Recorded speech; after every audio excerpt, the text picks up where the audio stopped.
All right, now, everybody. Quiet, listen to me. We're going to start a show. Now, some of you people have been with me before. You know it's going to be a tough grind, but we're going to have a show.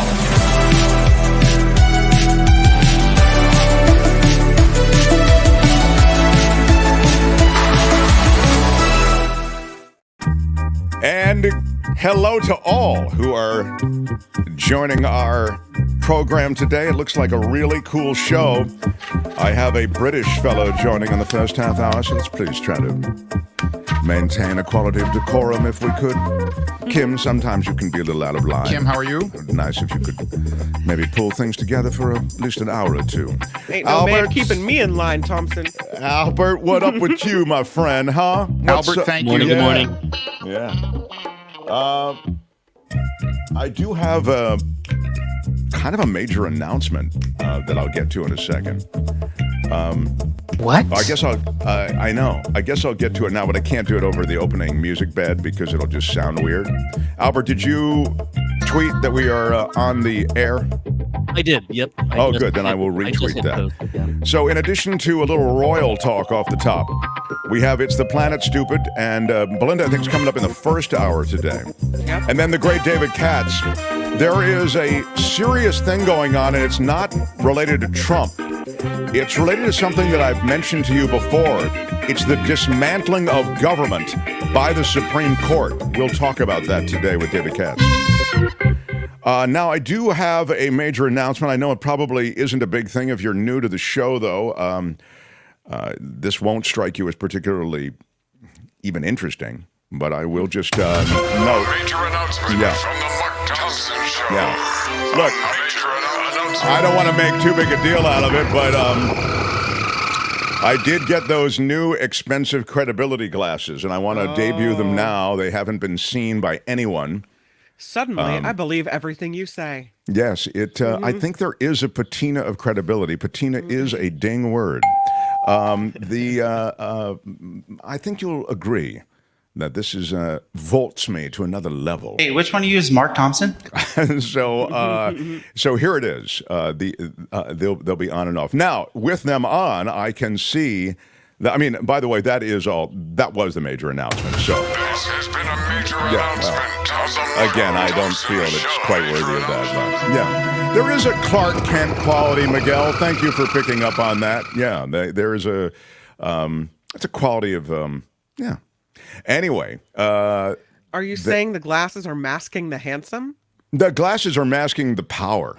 Oh. You know, the physical prowess of Superman was masked by the glasses, and I think and prowess is a ding word. All right, so Romania Animal Rescue. Wow, is that right? Super sticker for $9.99. Big shout out, first of all, and big shout out. Secondly, I need to look into that. Romania Animal Rescue. Wow. You know, I'm very active with a bunch of different organizations that are involved in animal rescue, and I would love to put Romania Animal Rescue on the list.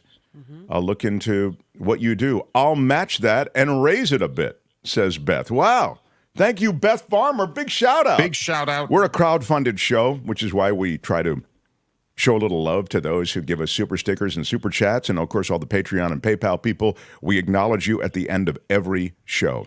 As I mentioned, there is big doings that you may or may not be aware of at the Supreme Court. And we'll talk to David Katz, the brilliant lawyer, former federal prosecutor, joins in the second hour. And we'll touch on that. Also, the major Trump news. There are two pieces probably of big Trump news, one of which, maybe there are others, but one of which is the reinstatement of a gag order on Trump. So we'll talk to David about that and at least touch on it. And then the moving of money that Trump wasn't supposed to do, that he did do, that may or may not be a huge problem for Trump. We'll talk to Katz about that. But I think the big story and the big ongoing challenge for this country is the way in which the Supreme Court can essentially, by ruling, decide that various government regulatory bodies and agencies don't have the power to do what they are charged with doing. I'll give you an example. The Environmental Protection Agency. if the Supreme Court decides that the Environmental Protection Agency doesn't have the constitutional power residing within it to regulate corporate polluters, then corporate polluters can corporate pollute.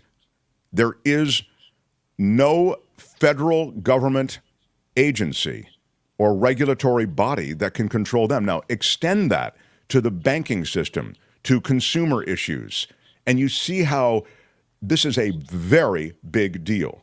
Well, this case is being played out now at the Supreme Court level, and David Katz will be along and we'll give you more details. Pay your optometrist. From Maud Day. Big Come on, out. big shout out, Maud. Thank you so much, Maud, for that $25. So I think the early reviews are positive. Brian says, "Are those your $92,000 glasses?" Mazel tov, exactly. They Big shout are out. the expensive ones. These are more expensive than any other glasses I've ever owned in my life. I don't spend a lot of money on glasses. And if you're just joining us, I won't bore you with the long story, but when I walked into the place recommended to me by my lovely Courtney, I could tell I was going to get hammered for a lot of it. Was like there was nothing but like Bentleys and Mercedes glasses everywhere, you know, and I just thought we're going to be done. Speaking of Bentleys, there's big news out of the world of Britain and the royals. So I love it.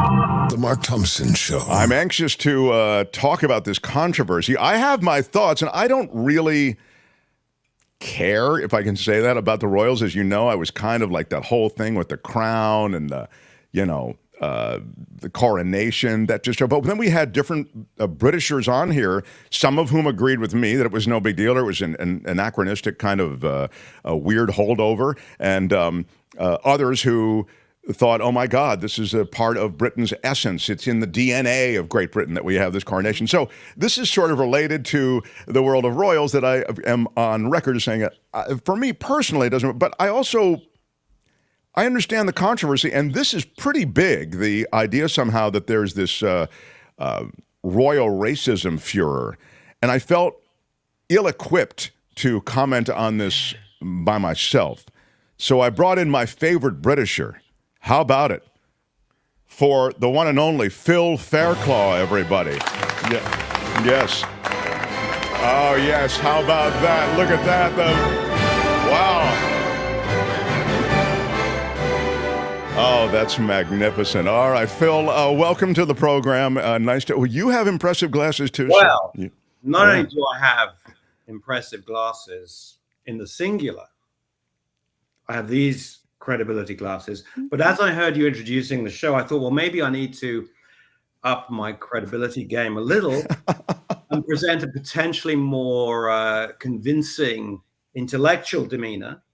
So I got these. Wow, those are very low. Wow, those are not many faces can sell that. You know, the thing the guy told me, and he told me that, your face is what he was talking to me. He said, your face really needs these glasses because it works with your other facial features. If you go too small or too big, it doesn't work, I'll show you the difference. These are large. Yeah. And these I think definitely convey a more sort of Kissinger-like intellectual demeanor. I was going to go Tolstoy, but all right, go Kissinger. All right, yeah. I'm a big fan of both. Okay. But anyway, okay, we'll go with the. Anyway, so are you going to wear those for the duration of our conversation? I bought them on eBay and had them re-lensed, so they're quite economical. Oh, I see. Well, impressive provenance there from eBay. Provenance is a ding word. Now, the deal with the royals is interesting to me.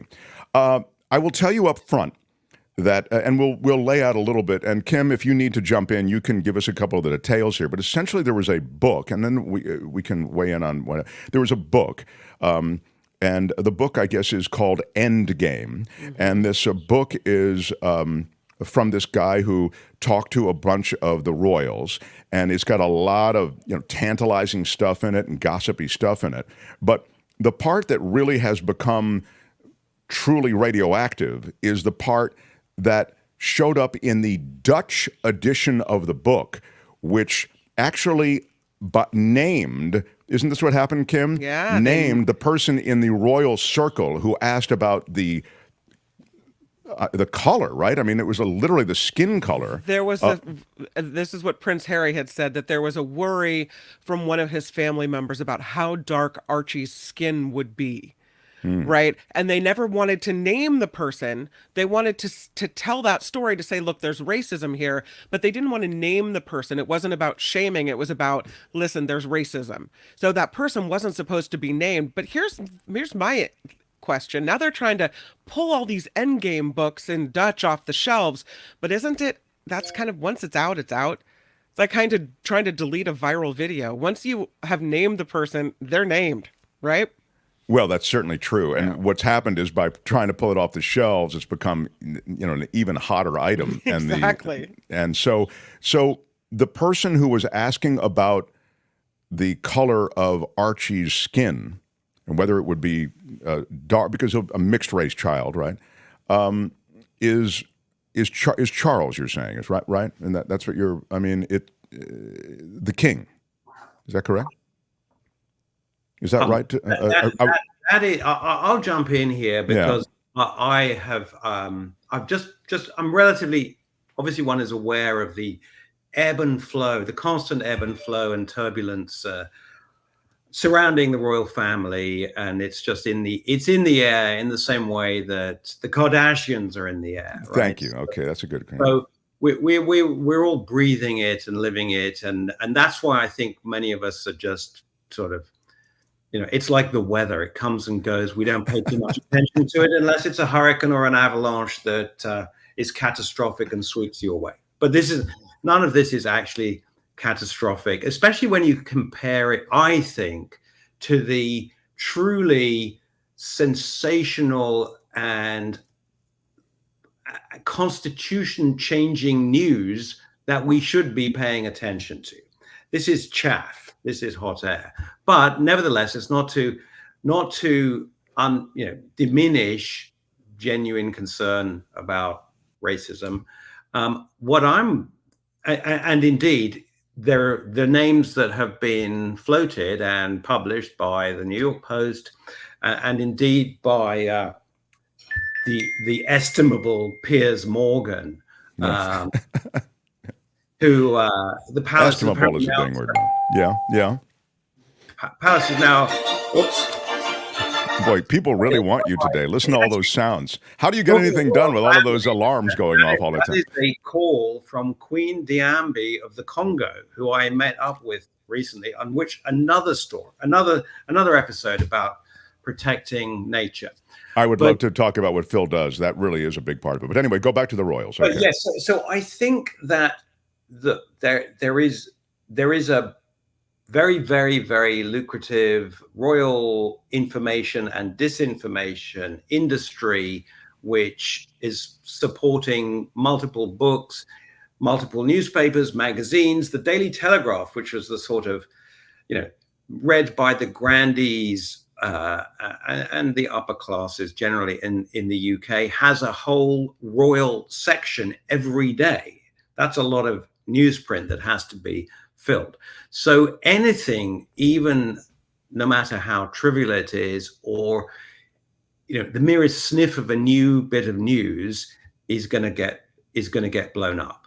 Now, so what happened with Phil? Essentially, these on the shelves and online in the Netherlands, the unredacted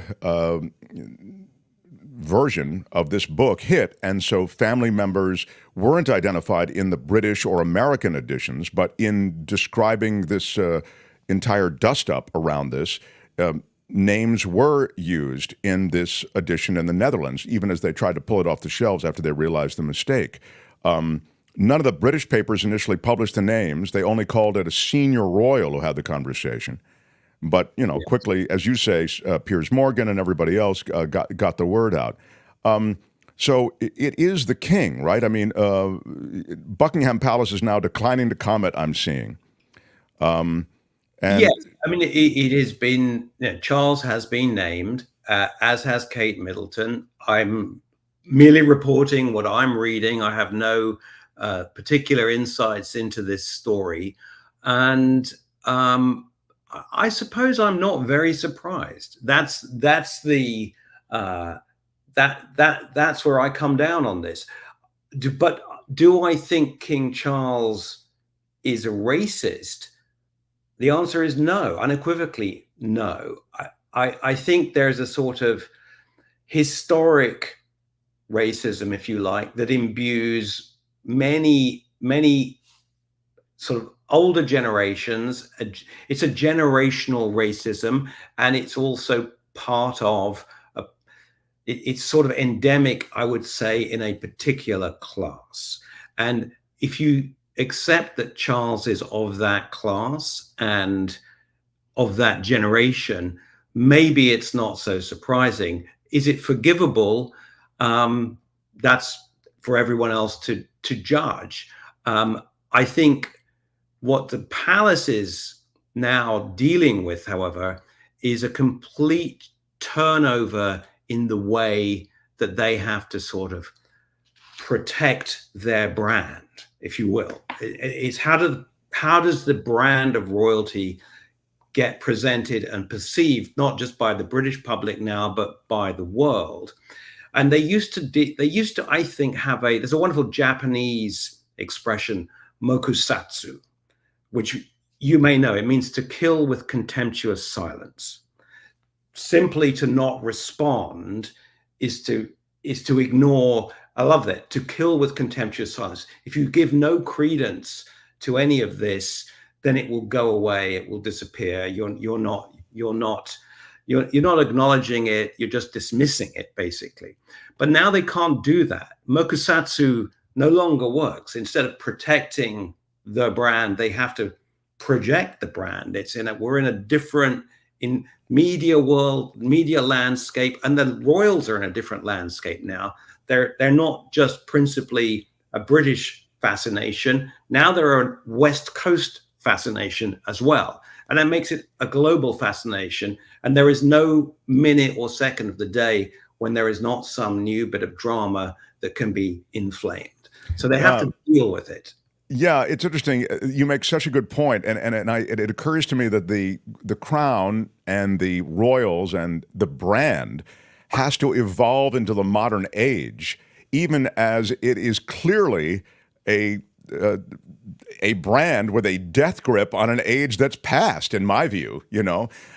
So exactly. And what would you think about? Well, what would Elon Musk do, or what would a Trump do, or what would even a senior, the foreign secretary do? Everyone is there responding on Twitter, X, I should say, showing my age here. But whatever their social media platform of choice is, they're responding on it. Can we imagine the King Charles responding, "Don't be so ridiculous. Of course I'm not racist." You can't.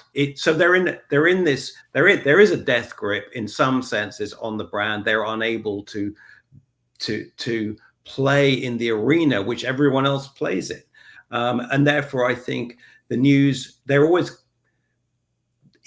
likely to be victims of the news rather than presenting the news, and that's going to put them in bad light. That's a great point, by the way. They kind of they're there taking a lot of incoming fire. They're not, and here they are with these with the offspring writing books. I mean, Harry wrote a book called Spare, and I guess there was a lot of stuff in that, but he steered clear of this controversy. And, I want to say this, Phil, you kind of hinted at it when you said, I don't believe Charles is a racist. Charles is on the right side of a lot of stuff that's important. The environment, he's a forward-thinking guy. He comes out of this, as I've just said, this weird, BS, utterly, blue blood kind of racist world, but he's quite forward thinking in his sense of the environment and the need and the alarm that he strikes when it comes to conservation and this sort of thing. So I just don't believe that guy cared about the skin of his grandchild. I don't believe it. I'm calling it BS. I don't want to sound like Piers Morgan here, but you couldn't find a more objective party. I could give a rat's, but I'm telling you, this is just not true. I don't think it's true. I'm with you. I fundamentally believe that Prince Charles is one of the most open-minded, broad-thinking, forward-thinking, I won't just say royals, I'll say public figures, certainly in the UK. As you know, and I think we've discussed, he embraced environmentalism and was sort of lambasted for this. There were these, Charles was always depicted as walking around the garden talking to the flowers. But he was a leading light in the environmental movement and the importance of it in the UK. He was a member of the Commonwealth, is a member of the Commonwealth. He's the leader of the Commonwealth. The Commonwealth embraces all of Britain's former colonies and existing ones. But I went with my father to Buckingham Palace when he received a Queen's honour. He was with the Foreign and Commonwealth Office himself. I was struck by the enormous number, the very diverse nature of people who were being given awards, all colours, all creeds. They were all members of the Commonwealth. I think Britain, for all its many, many faults, and for the insouciant racism that's there and the overt racism, by and large, has done quite a good job, and this will probably get me into hot water, with embracing its past and trying to rectify, and is going through that process now. And I think Charles is, without knowing him or what was said, is really not a racist. Yeah, that's so well said. And insouciant is a ding word, says Tom. That's exactly right. In our last few seconds with Phil Fairclough, I wonder if you can tell me what you're working on now, because you're a television producer with a view toward a lot of stories that have to do with nature and wildlife and the environment. And I wonder if you could just speak to it quickly.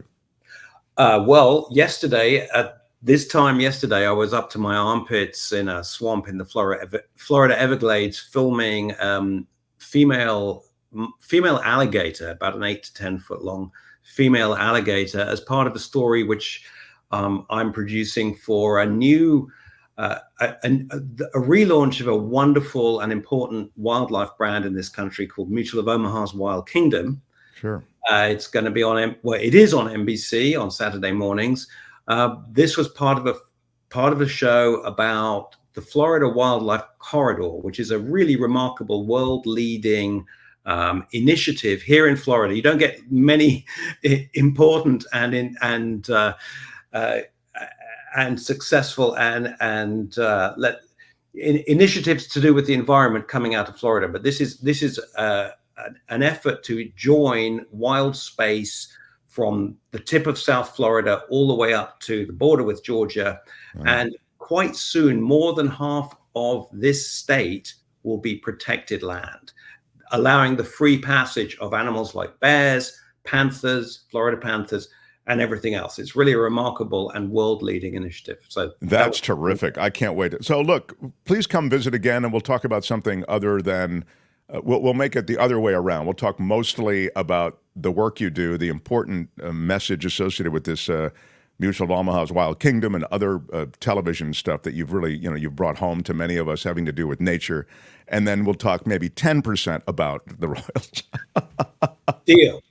I'll tell you about the white shark population that I filmed last week, booming off the coast of California. Fascinating. Guys, this guy who is going to be more of a frequent visitor on this show in the new year is the guy who you imagine, with a camera on his shoulder and, in a swamp somewhere. He is worldwide in the Democratic Republic of Congo, in Rwanda, with mountain gorillas, et cetera. This is your guy. Phil, I love that we visited here before the end of the year. Happy holidays, and let's see more of you in the new year, pal. And to you and yours. Phil Fairclough, everyone. It's, oh, yes, take him out with the Britannia music. I love it. Does it get any better? Come on. All right. Bye-bye, Phil.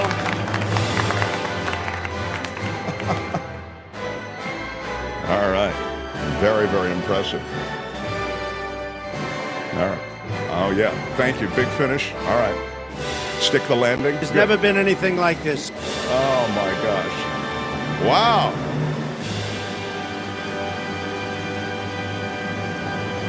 Man, that's wild. The Mark Thompson Show. What a great visit with an old pal. He is so talented, and you will see more of him in the new year. He does really important work, and that was a good little plug for Mutual of Omaha's Wild Kingdom. So I love that show. I'm glad they're bringing it back. yeah, and he's just the guy to bring it to life, Really, really cool. So that's the word on the Royals. You couldn't get it from a better guy, an objective party, He's not just out there thumping for the Royals. He gives it to you straight. When we come back, we will do It's the Planet Stupid. Belinda's coming through.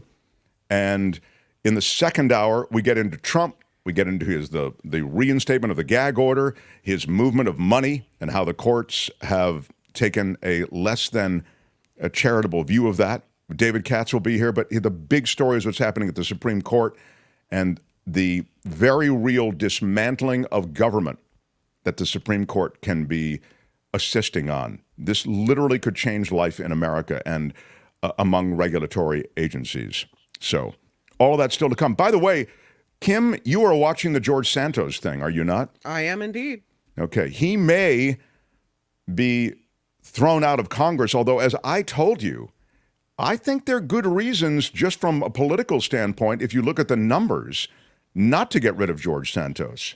This has nothing to do with ethics or should you remove someone who hasn't actually had charges established and has been found guilty of various things. I mean, they had an ethics committee investigation on this guy. He seems, he's neck deep in bad stuff, right? Using donors' credit card numbers to log on to OnlyFans sites and, Botox treatments and trips and hotels. I mean, the guy is right? Yeah. But that said, you need the numbers in Congress to get stuff done. And so if you were to lose a Kevin McCarthy, for example, if he were to resign early and you got Santos pushing away because he was, thrown out, you have yourself that slim majority got even slimmer. So we'll watch for that. He says he's going down fighting. This vote on his expulsion from Congress is supposed to come down tomorrow. Also, big news out of KNBR. KNBR dumped a bunch of people. They have really radically... What? Yeah. After 51 years, they got rid of their nightly sports call-in show. Adam Copeland is the program director there now. And, I mean, he's not the guy who thought of all this. He's just doing the bidding of Cumulus, the same people who own KGO Radio. But we can talk more about that a little bit later in the show. But again, they were right down the hall from us. What the hell is going on in the United States of America? Ron gets it. It's crazy. Our old boss, Lee Hammer, they got rid of him. He was very much a part of that sports radio station, the KNBR sports radio station. Yeah, his name is synonymous with that. He literally has done every job you could imagine at KNBR too. So very weird for him not to be involved anymore. Yeah, it's hate to see any kind of shakeup like this and to see people lose their job.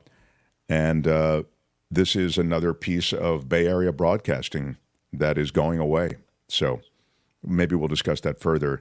And your comments as well. As we continue. Smash the like button if you would, please. It costs you nothing. Smash it with your iron rod. Also want to acknowledge a few people who stepped up. We'll do that as we continue. So it's a Planet Stupid with Belinda and Kim's News. Mark Thompson Show. The Mark Thompson Show.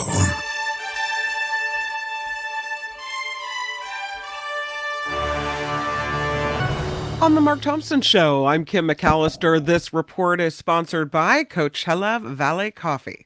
Let us go to the Middle East, where Israel Defense Forces say more hostages are expected to be released by Hamas later today. And the 2 Israeli hostages were released today after Israel and Hamas agreed to extend their temporary ceasefire deal one more day. Israel will also release more Palestinian detainees from Israeli prisons today as well. A New York appellate court reinstating that gag order that is supposed to be stopping former President Trump and attorneys from making public statements about members of the court staff in the civil fraud trial going on in New York. Judge Engoron originally issued the order barring Judge from making any public comments about his court staff, that after Trump made numerous comments about a specific court clerk who Trump thinks is biased against him. Well, once he did that, the threats came in, the clerk receiving 20 to 30 calls per day to her personal cell phone, 30 to 50 messages daily on social media platforms, email messages as well. And once that became evident, the gag order has now been reinstated. House Minority Leader, I should say, Hakeem Jeffries, is saying Republicans have no evidence that President Biden was involved in any wrongdoing related to his family's business dealings. And the New York Democrat calling the GOP's impeachment inquiry a phony effort to distract them from news related to House Republicans like the ouster of Speaker of the House Kevin McCarthy and an expected expulsion vote on Congressman George Santos. Again, that vote expected tomorrow. Republicans are reportedly moving toward a potential floor vote on impeachment in the coming weeks. Elon Musk is apologizing for an anti-Semitic post that he made, but there he is with Grimes, mother of a couple of his kids. He is not apologizing for telling advertisers what they can go do to themselves. No? Can you imagine what he said? Numerous companies pulled their advertising from Musk's social media platform X after he posted an endorsement of an anti-Semitic conspiracy theory. Musk accused the companies of trying to blackmail him with advertising, and so he told them to go F themselves in no uncertain terms. I don't know if that's the way you want X to succeed. No, he's a rebel. Yeah, well, lastly, here we have it. Tonight is the night of the governors of California and Florida going head-to-head in a blue state, red state debate, and you can play along if you would like. The Los Angeles Times has put together bingo cards to use while the governors Newsom and DeSantis debate in Georgia. On the Fox News channel, there are 4 bingo cards to choose from, and each square has a word or phrase that will likely be used during this nationally televised event. I'd be willing to bet my lunch that there's alcohol involved. Yeah, I would bet there would be. What do you think the most common words will be? What's your guess? Woke. Yep, that's on there. That's the first one. Homeless. That's it. Yep, you got it. Mm-hmm. Trump. Trump. COVID probably will be there, maybe. January 6th. Oh, January 6th. Okay. Smash and grab, a phrase. 2020 election results is on there.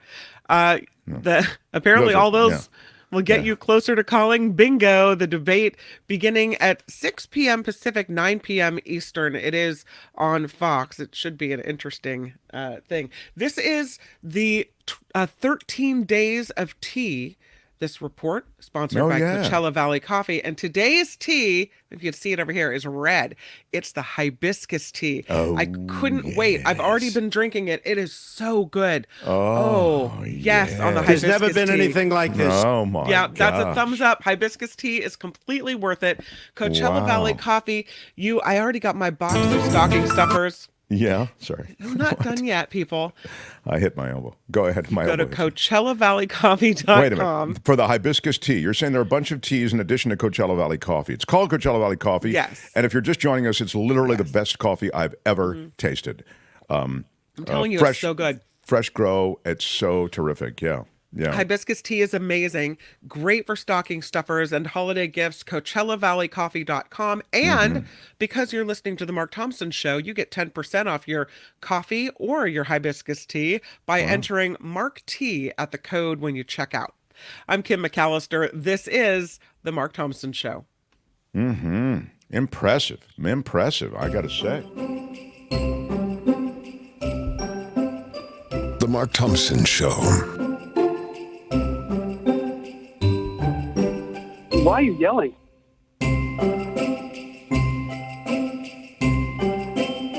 What's a guilty pleasure you have?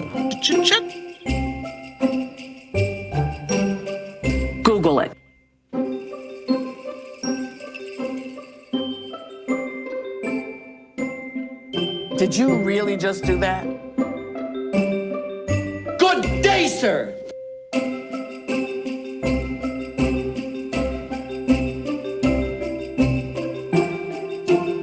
There is no defense for my conduct.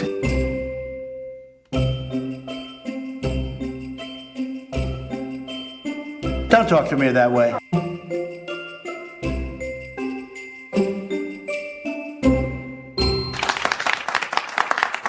Greetings of the season to everyone. Yeah, I am wanting to shout out our Patreon and PayPal subscribers and supporters.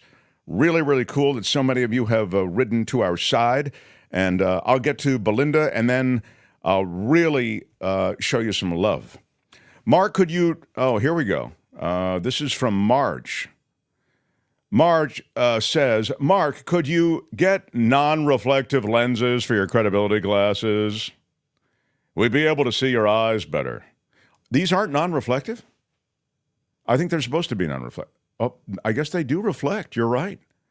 Gosh, Marge. I literally don't have any more money to put into these glasses, okay? I mean, they gave me the, you know... Did they add like the blue light, the anti-scratch stuff, all the extra goodies? Yeah. Thank you. It was like the undercoating type thing when you buy a car. It was crazy. The notion that these credibility glasses could lack that non-reflective lens stuff that you're talking about, Marge. I think that's a great, you know. MT, quit trying to sneak Christmas carols on us. Yeah, well, I like Christmas carols. Hate to say it. But yeah, me too. 'Tis the season. Yeah, I love it. I don't even know why I hate to say it. I'm proud to say it. I like them. Anyway, John says they've got that blue tint. Anyway, let me see how Belinda reacts to them. She is a regular. She's used to seeing them in the other glasses. We like to look at issues involving the environment and the planet, and we do it in a segment called "It's the Planet, Stupid." The planet Earth. Some call me nature. I am very passionate about the planet Earth. A living, breathing planet capable of sustaining whatever life forms we see fit to deposit on it. Spock, judging by the pollution content of the atmosphere, I believe we have arrived. It's the planet stupid. No. It's the planet stupid. Our guide for It's the Planet Stupid, Belinda Waymouth. Hi, Belinda. Good morning. How are you, Mark? I'm well. Do you I think your approve glasses look great, by the way. I think Thank that's you. interesting. Thank you. That's what I wanted to do. Yeah. I need a little more love. Gosh. Yeah. The chat is so brutal. You know, they're not non-reflective. They're not. I mean, gosh, can I not get a little love on my own program? It's great to have you in the mix always, and I look forward to information about this planet, which clings to life, I feel, in some way. Tell me what you have for us today. Okay.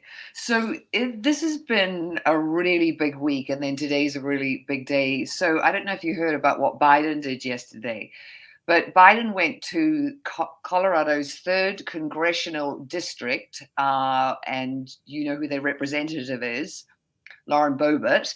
And he did it because he's on this campaign to really tout his achievements, what he's doing, where Bidenomics is really working and creating jobs, what he's doing for the planet, and then to really contrast himself with GOP extremists, you know, what he calls the MAGA Republicans, which Ms. Boebert would be one of, I think. We, might all agree on that.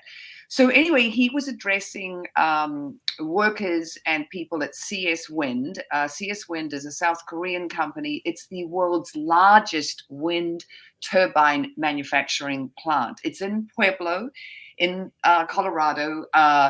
It's created 250 jobs so far. There are another 850 to come. It's a very poor area. So, it's there, it's creating jobs, and it's completely enabled by the IRA, the Inflation Reduction Act, Biden's climate, health, and jobs bill, which Lauren Boebert is saying should be repealed. But the fact is, this bill has allowed this huge wind turbine, manufacturing plant to be there and to create those jobs. So I think this is I think it's really important because I think he needs definitely to tout, his achievements, because I don't think that the public know about them. It's very important for Gen Z and millennial voters because polls show that they are much more interested in climate action, than they are on the economy. For them, the climate is a number one, issue, and you can see why, because they're going to be facing, a future, warmer planet with crazier weather, and and then today he announced that they're going to be replacing 9 million lead pipes throughout the US over the next 10 years. Now, this is enormous because, lead is a neurotoxin and it's delivering, our water pipes are delivering that neurotoxin, right to the taps, the faucets in our homes. We're drinking it, our kids are drinking it, it's linked to brain damage. So that was an exciting announcement. It's wild, by the way, isn't it, that lead so permeates the infrastructure associated with, bringing water to all the places that you just described? Isn't it just crazy? I mean, we've just known about lead poisoning has been known about for a long time. This isn't like saying, oh, well, it's tough to turn it all around, man. We've only known about it for 10 years. No, we've known about it for decades. Yes. And yet yes, absolutely. There, and the amazing thing that happened when we took lead out of gas and that, the crime rate went down, across the US because the lead in the gas was making, people more aggressive and crazy. And you could look at statistics and go, oh, cause and effect, this really had a positive impact. So I think it's great that they're going to, get rid of lead pipes and for our drinking water. It's huge. And then today, COP28 started. So this is the Conference of the Parties, the 28th meeting. And this is for the nations of the world to discuss climate change, what they're doing to mitigate their emissions, how it's going to be paid for. One of the first things that they're going to be looking at and that they really want to sort of make a signature of this COP is loss and damage. And this is for vulnerable countries who can't, don't have the funds, but are definitely being, the most adversely affected by climate change. There was an agreement at COP27 to put $100 billion into the kitty for these countries, richer countries helping poorer countries cope. That hasn't happened yet. So that's a big sort of, fingers crossed that COP28 is able to achieve that. What is super controversial about COP28, and you probably know this, Mark, is it's being held in Dubai, the United Arab Emirates, in gleaming new buildings that are built with oil money. And sure, the president of COP28 is Sultan Al Jaber. I think I'm saying his name right. And he is the head of the United Arab Emirates state-owned oil company. It is one of the largest and dirtiest oil companies in the world. And so this guy is the president of COP28. So people are, up in arms about that. They, out of one side of his mouth, he's talking about, yes, we're moving to renewables, we're embracing renewables. And out the other side of his mouth, we're going to be increasing our production of oil and gas.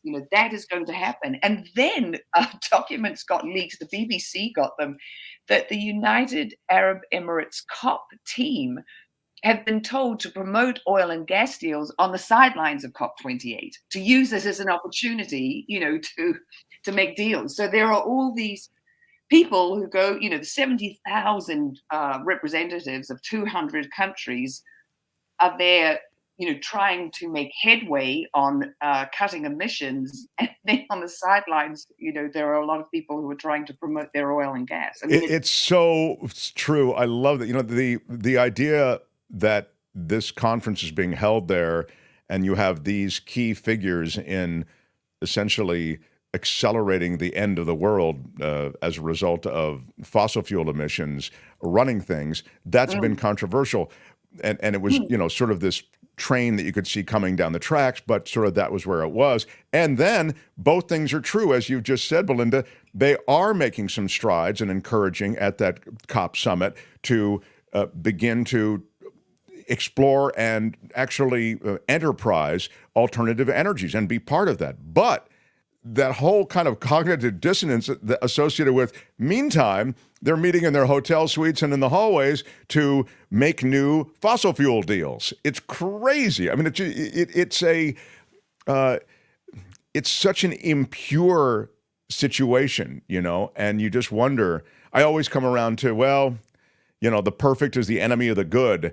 But if you actually do the arithmetic, maybe there's, you know, less good being done than the impure stuff, you know. Yeah, I don't know. I don't know what the answer is. I mean, maybe on balance, it's still a good thing, right?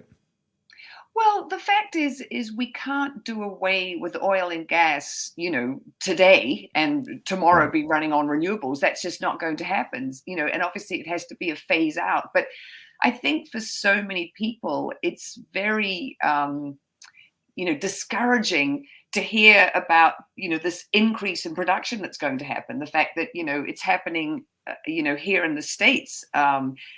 So, you know, and it's sort of, I mean, it's hard to wrap one's head around it because it just seems, you know, completely hypocritical. And the problem is because COP28 is being hosted there in the UAE, a lot of people don't have high hopes for it, you know, and there will be a lot of nations who are really fighting for their lives, who are, you know, island nations who are, you know, about to be inundated with sea level rise, which we've been talking about on the program. You know, we were talking about the islands of Tuvalu and what happened in the Carteret Islands in Papua New Guinea.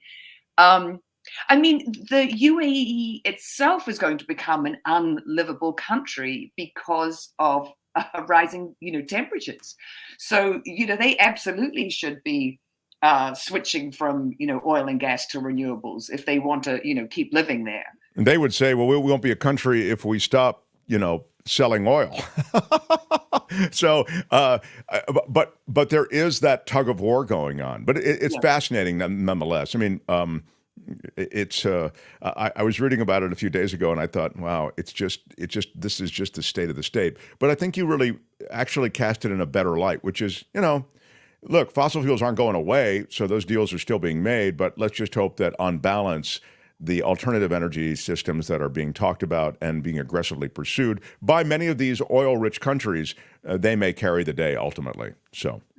Yeah, I mean, it's sort of a fingers crossed situation, you know, and the fact is 2 weeks ago, Biden and Xi Jinping met and they agreed that, you know, China and the US will triple their renewable installation by 2030. That's 7 years away. So, you know, that's a really big deal. I mean, Biden won't be at COP28. Kamala Harris will be there, John Podesta, John Kerry. I mean, we'll have a lot of representatives, you know, talking about what's happening. You know, the other thing about COP28, which is really hard, is you get all these countries together and they talk about what they want to do. You know, at, you know, 2015, when they met in Paris, it was a really big deal when they agreed, no, we don't want to let the planet heat up to 2 degrees Celsius above pre-industrial levels. We want to keep it to 1.5. And that was seen as huge. But the problem is nothing at COP is binding. You know, so they make these, you know, you set these good intentions, but then there's no one, you know, who's monitoring them. What happens is, you know, all these delegates go back to their countries and they address reducing emissions, you know, in their own ways. But there's, you know, and obviously you couldn't have a, you know, I mean, who would it be who would sort of go around and, you know, be the, you know, the carbon emissions police of the world? I mean, that wouldn't be a good job. But the loss and damage, if they could really agree to that and start putting money in the kitty and work out, you know, the criteria for who gets it, because that's the other thing. They haven't worked out, you know, who, you know, what you know, what constitutes your, you know, your need the most for getting the money. And that really has to happen. You know, these countries need that help. And then if they could agree on a goal, like, you know, China and the US just did, you know, to triple renewable installation, you know, that would be huge. But then it has to happen. You can say all these things and make these commitments, but it's then actually, putting your words into action. And that's what we need, is we need action. I felt the Paris Climate Accords are a good example of that. A lot of pronouncements, but sort of unenforceable. You do need the pronouncements, and you do need to meet, and you need the conversation, but you also need to follow through. So, Belinda, I will be gone for the rest of this month. What? But you will be with us next week. It will be Kim. Kim, are you prepared to speak with Belinda for next week's It's the Planet Stupid? Yes, absolutely. I love Belinda. Right. I know, she's pretty great. It's mutual. I love you back, Kim. So I will enjoy the rest of it's the month of December. You'll be away, Mark. I know. I 3 don't want to weeks. go. I don't want to go away. I have to go away. It's it's like a forced vacation. But anyway, yeah. And it's in a month. I don't want to be away even for this month. I don't know. I look. Life. I don't mean to complain. It's not like I'm being sent to prison or something. I feel almost weird complaining about it. It's not like I have to have some, hospital stay. But it's when you don't want to do something, it's like, Anyway, I they won't do be this here. to me all the time. I don't know what the hell they do it for. Thank you. Casey gets it. Belinda Waymouth, everybody. See you, Belinda. Bye. See you next week. That's It's the Planet Stupid for today. More. It's the Planet Stupid. No. It's the planet, stupid. Next time, only on the Mark Thompson Show. I don't know. Let me just put my new credibility glasses on to see what's happening in the chat. There's a lot of great stuff that is going on in the next hour, by the way. But Mark, I offered to take your place. Tom, I didn't realize you offered to take my place. That would be great. Tom is the official keeper of the ding, or the unofficial keeper of the ding. Yeah. We got a lot of, I thought Phil in the first half hour, he served up ding words like a short order chef. I didn't even want to ding a bunch of them because I felt it would be too distracting. But Randy, I feel like, would be a pretty good host. He would stir the pot. Yeah. In fact, Randy wrote me a long letter, and I meant to, a long email. It was really good. He was talking about the cost of electric cars and how the electric car cost is too high. And he gave a lot of examples, and he drives a hybrid, I think he was saying. It was really good. So, Randy, I'm sorry. I've been so overwhelmed. I didn't mean to neglect getting back to you, but really good. But I feel like Randy would be a pot stirrer, be like, hey, if you want someone else to host the show, I really do. Absence, That's what I'm getting around to. I'm happy to relinquish my fill-in girl title. Yeah. That's Kim, fine. how are you? Yeah, it would be. I think I'd love to see Kim. It's official. I'd like to see Kim Randy. We'll see who fills in. See how that goes for you. No, I am excited about. This is the thing. This is a little like a marriage. Like, it doesn't matter how many times you say I love you. It doesn't matter how many cards you get. It's like they're always on you. Okay. Oh, I see you like Randy. Okay, well, forget it. I'm leaving. Where are you going? I'm not telling you, and I'm not telling you when I'm coming back. All right. I didn't say I was leaving. I'll just sit back and do the news. That's fine. Contributions toward Kim's power glasses. I know. I need some power glasses for when Mark's gone. That's beautiful. Big shout out to Miguel. That's really generous. 37. Whoa. Yeah, $37. Wow. That's cool. I have to say, you. I'm not gonna cry. I'm not gonna cry. I'm not going to cry. But Miguel, if I were to cry, because of the reflection in my new glasses, you probably couldn't be able to tell. I'm not gonna cry. Yeah, thank you, Miguel Ponder. You're awesome. Also, wanting to acknowledge, what is this? This is this is about Great Britain. Of course, this is true. British Empire, arguably greatest colonizer in world history. Why is this attitude? I don't know what that means. Slurping, anyway. Do you know what that means, Kim? No. There's no question. It's arguably greatest colonizer in world history. Yeah. Phil would tell you that. You should hear Phil go off. He's British. The guy we had on the video, you should hear Phil go off about Great Britain. He can tell you more about colonization of the world and how the Brits have been, if you want to think of it as world outlaws, He can tell you more than we could ever know. But anyway, you're right, of course, Lori. What would we do without Tom keeping track of the dings? Yes, thank you. Very true. Tom is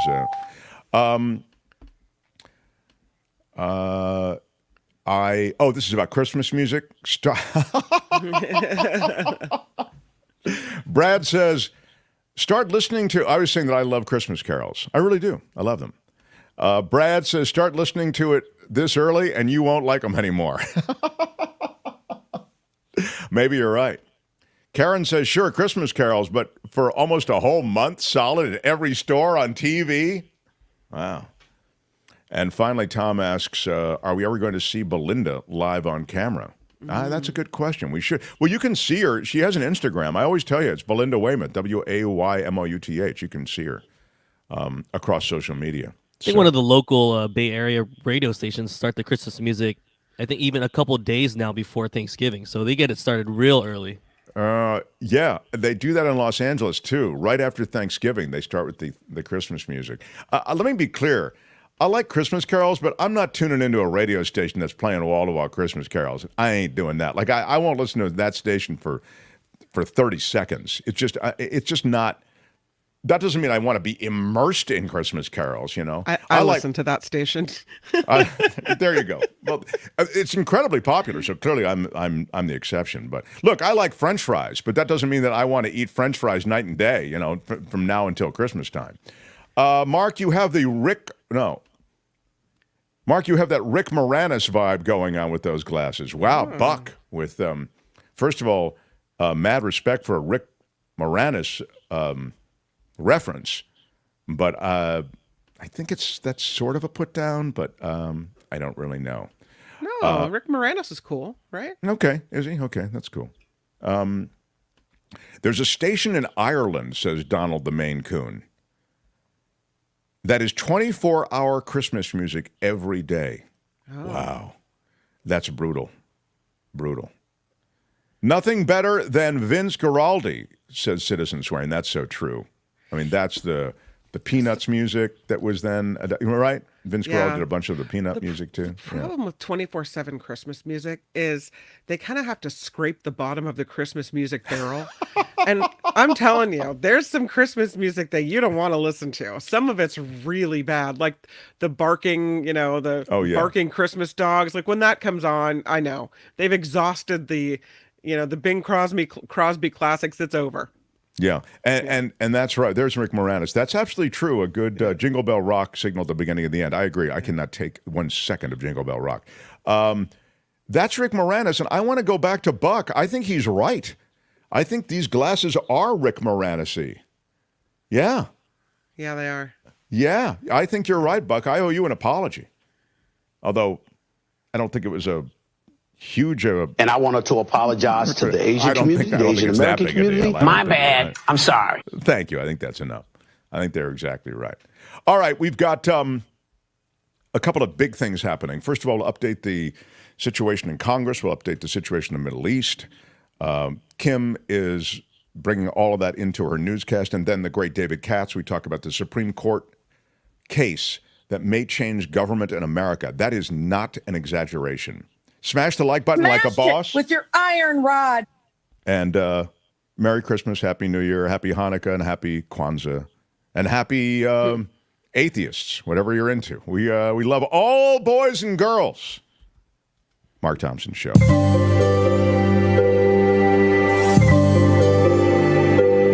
The Mark Thompson Show.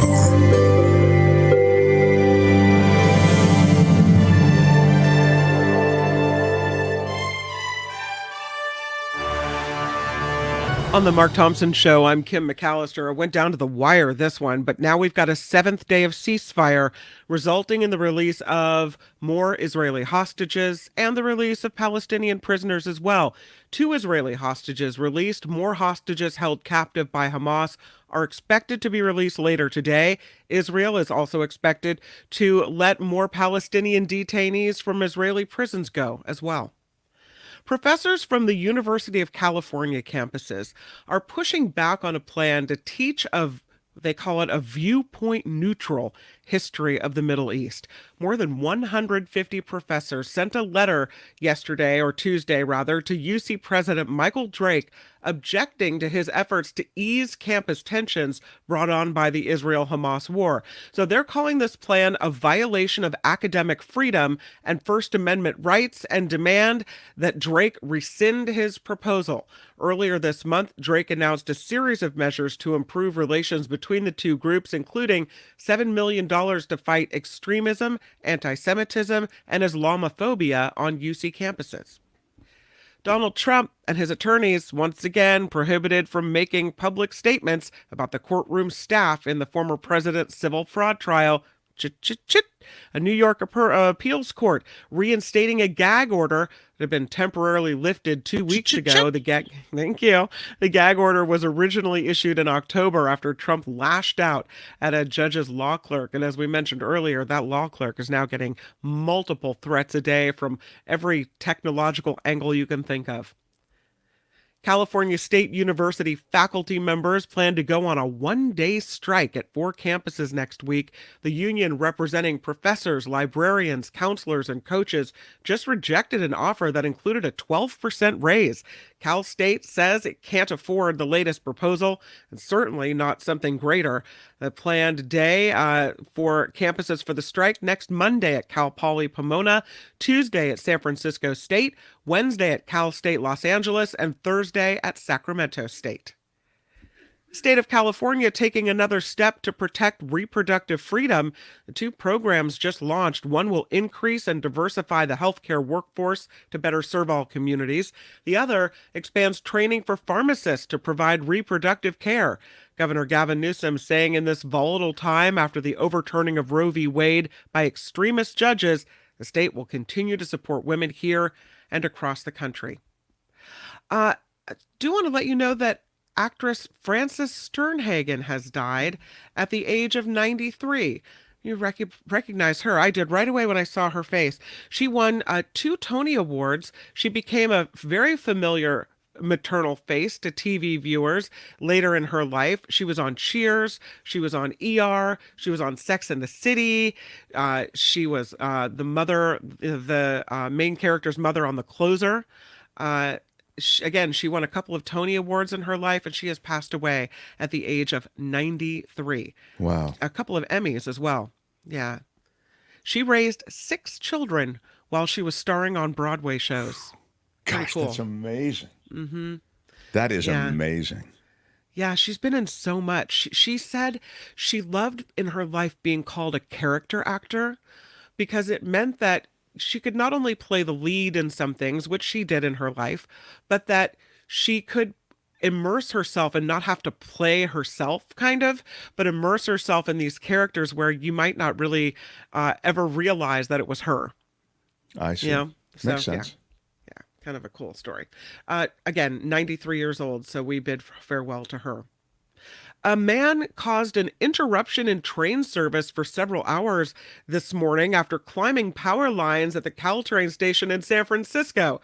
The man was seen on video rocking back and forth on a platform over the track, stopping train service. Thanks, said commuters. They were told to take buses until the man eventually came down at about 9 a.m.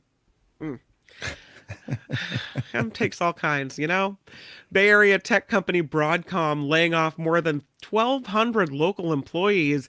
This comes after a $69 billion acquisition by VMware. The company says more than 2,000 employees across the entire company are set to lose their jobs. The cut's set to take effect on January 26th. So, yet again, more people in the Bay Area losing their jobs. Wow, it's just such a weird time too. I always hate those, holiday layoffs. Yeah.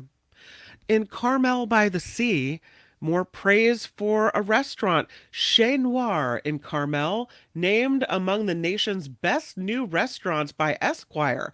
The magazine describes the changing menu as French meets Spanish, highlighting the grilled abalone and grilled squid. The place opened last year on Fifth Avenue between Dolores and San Carlos, and it also has a prestigious Michelin star. Not a Michigan star, a Michelin star. They should have a Michigan star too, though. And they should have that. Yeah. That should be a thing, but it isn't. We go, well, you know, she runs a Michigan star restaurant. Wow, Michelin star. Yeah. Good job.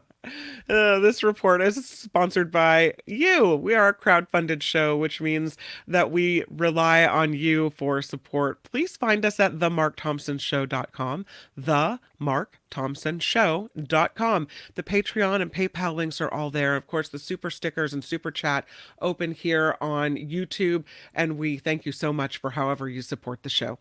I'm Kim McAllister, and this is The Mark Thompson Show. Now, I wanted the joy to the world. Can we do that? Can we do I would like some joy. Yeah, that's what I wanted. Bring it. On, baby. Joy to the world. Surf punk joy. Woo!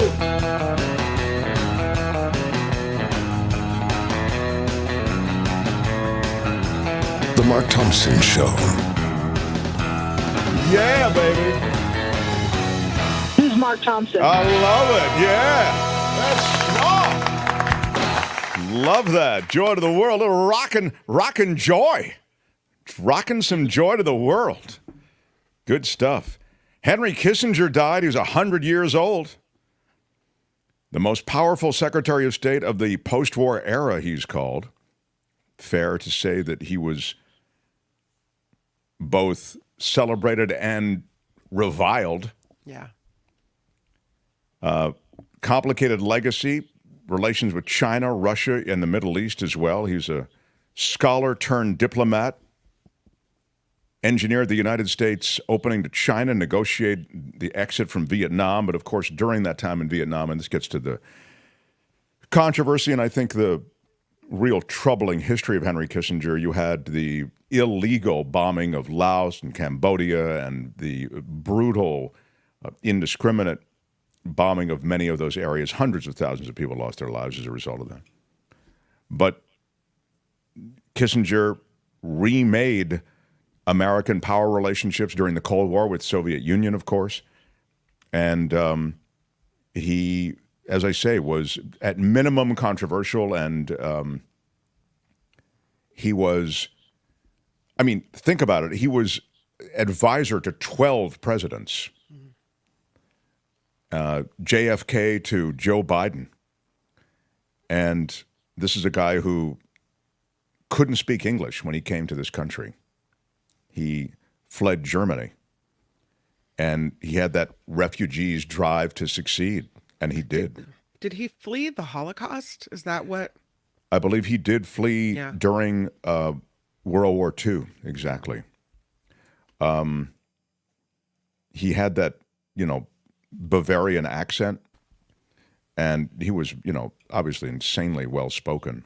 Secretary of State, and he was also National Security Advisor at the same time. No one, I believe, has ever done that, prior or since. And he had backroom negotiations with China, tried to isolate the Soviet Union, very much in that Cold War mold, Henry Kissinger. So as I say, a troubling history in some ways, but a celebrated history. Many would tell you that, he was someone to be celebrated. But he passes away at 100 years of age. So, The Mark Thompson Show. This guy is so generous to spend time with us every Thursday. He's the former federal prosecutor who weighs in on any number of legal issues. Now he works the defense side of the table. And if you haven't heard David Katz argue the defense for any number of people or issues that you might think undefendable, then you haven't treated yourself to a real David Katz session. It's amazing. He's weighed in on Trump. He's weighed in on the Supreme Court. And he'll give us the real story on so many of these issues. How about it for David Katz, everybody? Hello, Great sir. to be with you guys. So, David, first, we'll start with the Trump stuff, get it out of the way, and then I want to get to what I think is a bigger issue with the Supreme Court case. The Trump re-gagging of Donald Trump, I wonder if you could just speak to that quickly. Kim touched on it in the news. Well, I have a bit of a cold today, so bear with me. If you have any trouble hearing, let me know. Okay, thank you. By the way, Kissinger left in 1938 from Germany. Okay, all right. And Kristallnacht was later that year. And actually, my father was a refugee, and his family left in early 39.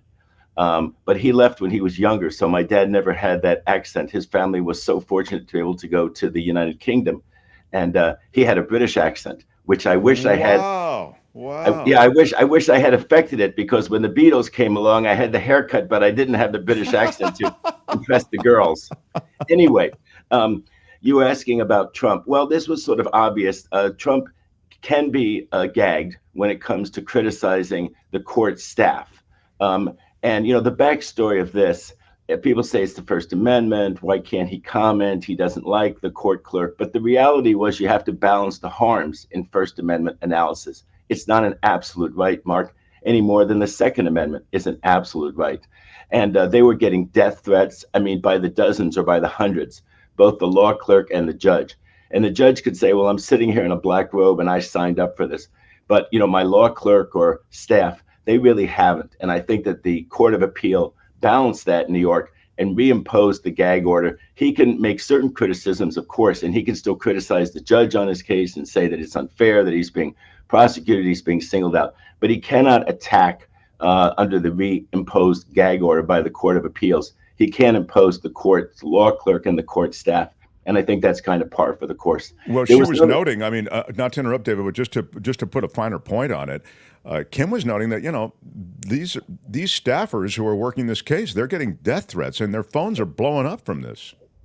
Yeah, and that just has to be, with the level of communications now and with the fact that, one person, 1,000, that's all it takes. And she's gotten, apparently, and other court staff have gotten hundreds, if not thousands, of threats. And of course, a lot of them are meaningless. Nobody would like to get them.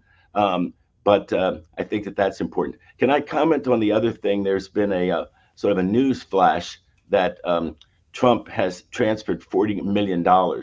And that has an interesting backstory. And can we talk about that? No, exactly. That's what we wanted to. I think it's on our, isn't it? It's on our front page. So please, yes.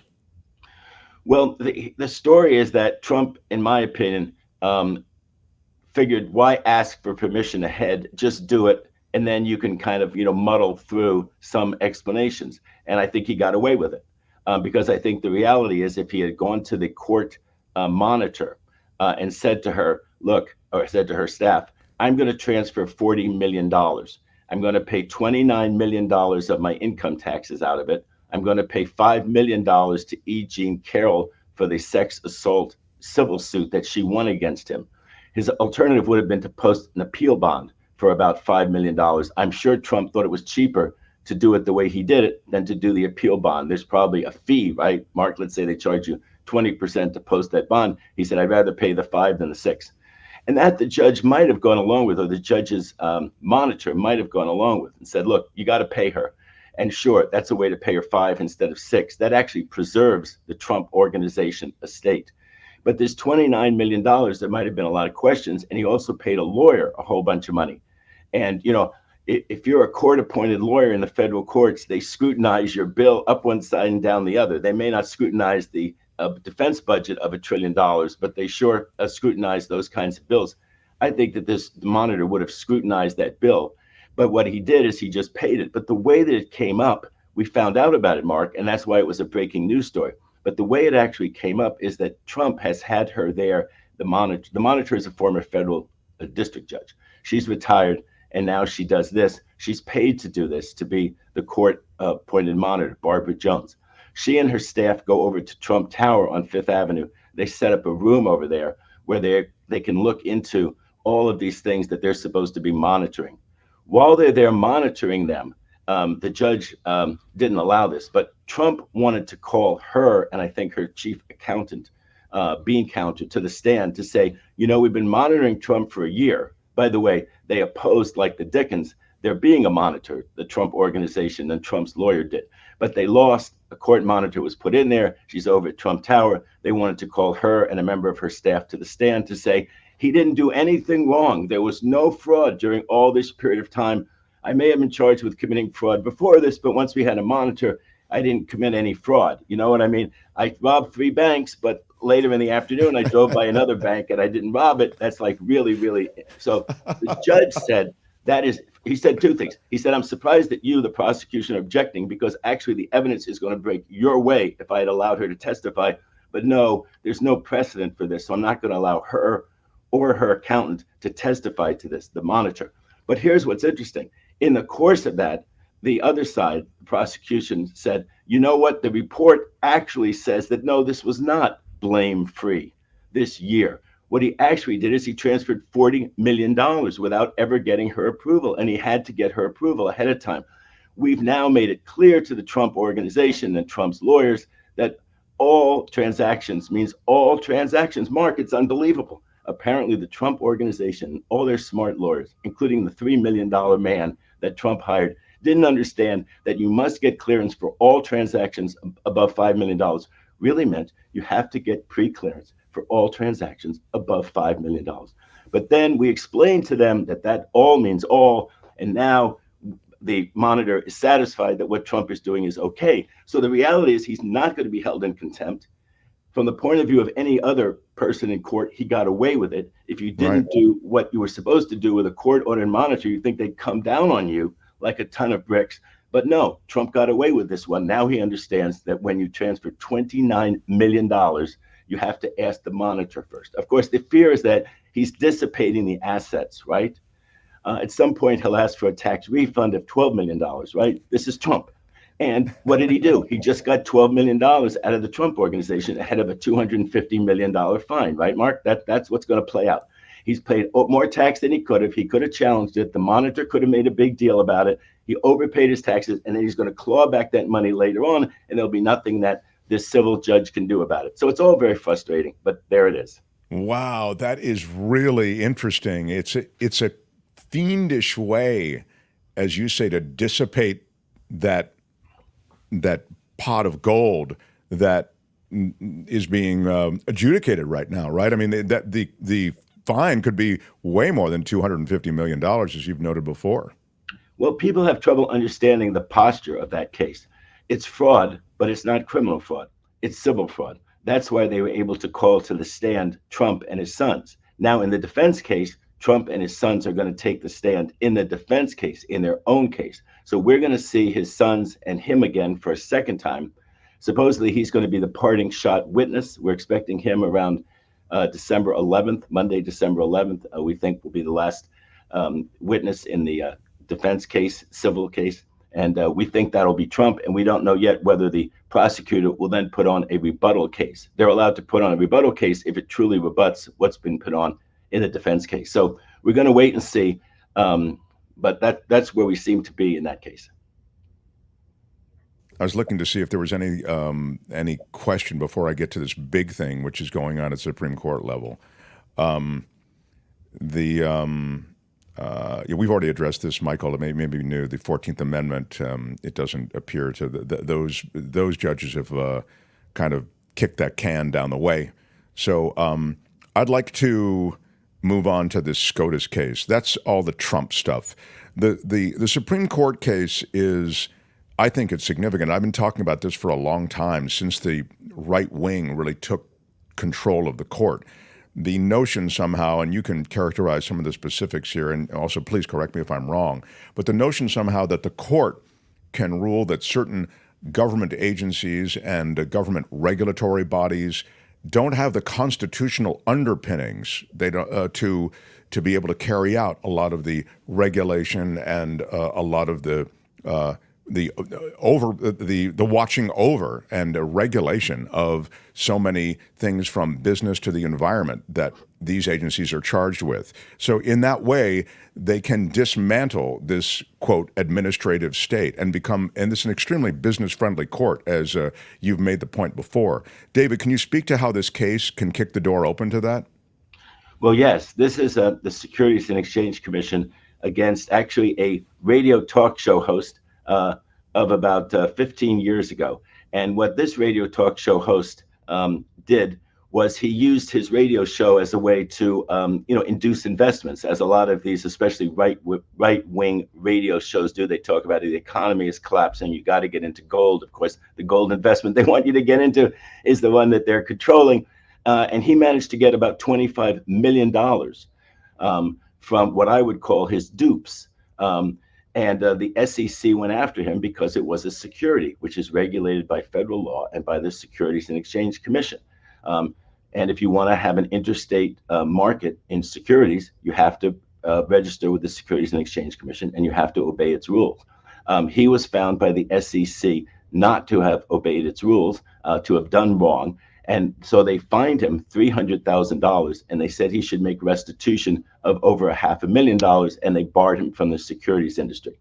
Now, as to barring him from the securities industry and as to the disgorgement, those are not affected in any way, shape, or form by the Seventh Amendment. The Seventh Amendment to our Constitution says that in suits at common law, the right to jury trial must be preserved, or the right to a jury must be preserved. Now, 100 years ago, and this goes back to when the New Deal happened, Mark, we had all these agencies set up because we were in the Great Depression. And when they set up these agencies, let me just give you an example. You could find somebody to work for you for 50 cents an hour, but the federal government imposed a law that said you have to pay $1 an hour. There's a minimum wage law. And they set up a board, a federal board, that made sure that you paid the minimum wage. If you went in there and got caught, it wasn't enough to just have to pay the minimum wage. You got fined, okay, by the federal agency. The argument was made back then that this violated the Seventh Amendment, that you were not getting a jury trial, that if a person came after you individually and said, I want my back wages, and I want you to be fined triple damages or something, you'd have a jury trial. But with this federal agency to make sure that you were getting paid enough, no, you didn't get a jury trial, even if you were trying to get money, even if you were trying to get a fine. So as the Supreme Court just said yesterday, or one of the justices said, if you don't pay the money, let's take that out of it. If somebody sues you civilly for money, there's a jury trial. If the government sues you for money, why isn't there a jury trial? And of course, the simple answer is that this was decided 100 years ago. Then it was decided 50 years ago. And so that was why Justice Kagan, who's one of the moderate to liberals on the Supreme Court, said, and the lawyer said, well, for 50 years, nobody's raised it. For 50 years, no one's challenged it. But I am now. And that's, you should get rid of that old precedent. Of course, he had ways to try to worm around the precedent, but he said, you're basically getting rid of an old precedent. She said, no one's had the chutzpah to challenge it for 50 years. And this to me is a little bit like Dobbs, it's something where this is like a little Dobbs, a little like the end of Roe v. Wade, where they take something that's a very clear precedent. And the idea that you should have a jury trial on all these regulatory actions, it's just not, doesn't make sense to anybody. This is sort of a Hail Mary. But this part of the Hail Mary seems to have landed, and it looks like the Supreme Court is going to do something. They said to the lawyer for this, person who was found liable for stock manipulation and violations, they said to his lawyer, "What exactly do you want us to do?" And it sounded like what he said was that, well, I guess the disgorgement would stand, and maybe being barred from the industry would stand, but the fine would not stand up, Mark. Because he should have had a jury trial on this. And people are just sort of, they're just astonished by all of this. And especially the fact that Roberts seems to have questions about it. People are stunned that like Chief Justice Roberts had the questions that he had. Now, the Fifth Circuit down there decided this case. The Fifth Circuit's now become the, the bane of the federal system. Everybody files suit down in Texas, Mississippi, or Louisiana. They go up to the Fifth Circuit. This case was decided 2-1.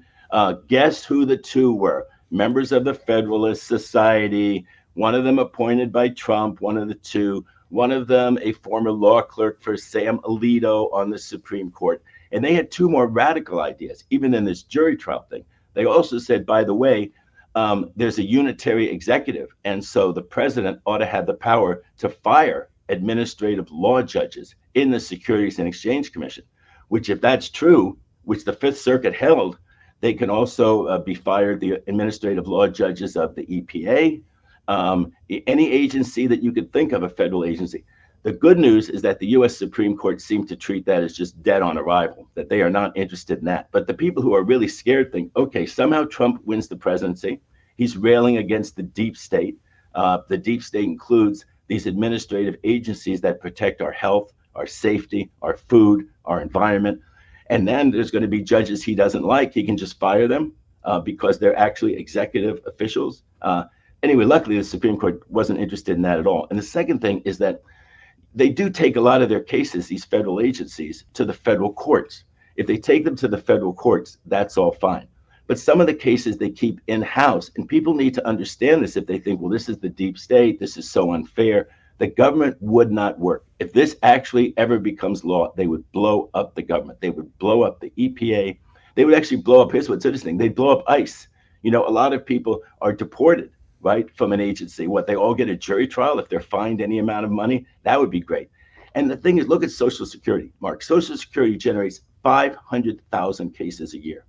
So this is all Federalist Society, debating society BS, because there's no way that you could have a federal trial on these cases. 500,000 Social Security cases a year. You're going to try with our limited number of United States district judges? I think there's 1,000 in the country, 1,100 in the country. You're going to try 500,000 cases just from the Social Security. So this is blowing up the government. But what they say is that there needs to be more discretion if you send it to one court or you take it inside the agency. That's fascinating. And it's interesting that you can go after the government and the, quote, administrative state. I mean, like Steve Bannon really was doing the dirty work for Trump when he was first taking office. That is to say, Trump was, and Bannon was in there doing a lot of the heavy lifting of justice, et cetera. But the idea somehow that you could encumber the government, you could make it so ridiculously, as you say, weighted down with these jury trials that it just becomes ridiculous, that you have no government anymore. It's a fascinating thing. The stuff that I had read about and have been talking about since Trump took office and we had this right-wing court was associated with essentially invalidating a lot of these agencies. This is another tactic to invalidate them, sort of, isn't it? Well, it is. And there's another thing. I don't want to bore all your listeners, but this is really the nitty-gritty. I looked at today's newspaper, the LA Times. I don't think it even ran this story. But this story is so important for the impact on America. We cannot function without these administrative agencies. And we can't function without these administrative law judges. Now, they are not partisan. To become an SEC judge or a tax court judge is a big, big deal. To become an INS judge, like to adjudicate these asylum claims. These are all a big deal. These are very distinguished lawyers who get these judgeships in these agencies. They are removed from the agency itself. I mean, the glib answer is, wow, they're both prosecutor and judge. Well, there's a part of the agency at the IRS, there's a part of the agency at the FTC, the SEC, that prosecutes the case. But there is this core of objective, merit-based, very learned judges who sit on them. And they are not just some sort of hacks or something. And yet, of course, if some friend of Trump didn't like the way the case was going, they would pressure that administrative law judge and they could get rid of the administrative law judge. At the risk of boring your listeners, because I think this really is the nitty gritty, you hear about Chevron deference and people's eyes glaze over. What is Chevron deference? That case is about to come up in January, and it's part of this ongoing effort by the right wing. Rich people, huge corporations, that's who a lot of these agencies go after, okay? And if you had 1/10 as much enforcement, if you had muddled enforcement, who does it help? It doesn't help the consumers. It doesn't help the people who have to live in the messed up environment that we have to live in with all the stock swindles that are going on. It doesn't help the average investor. It doesn't help the average person living in a crappy environment. It helps the people who make the crappy environment, the big companies, the super rich who profit from it. That is the reality. So here we have the Congress passes, this is Chevron deference case that's coming up in January. This is the fishing boats. Now, you remember all of the people, and I certainly agreed with them, talked about that boat that was off the coast of California, where over 20 people died for lack of watch because of lack of regulation. So when people say, I don't want to live in a regulated country, I want to be a libertarian. You really want to be a libertarian when it comes to nobody inspected and made sure that that boat that over 20 people died on was safe? Here's the case in January. It involves fishing boats.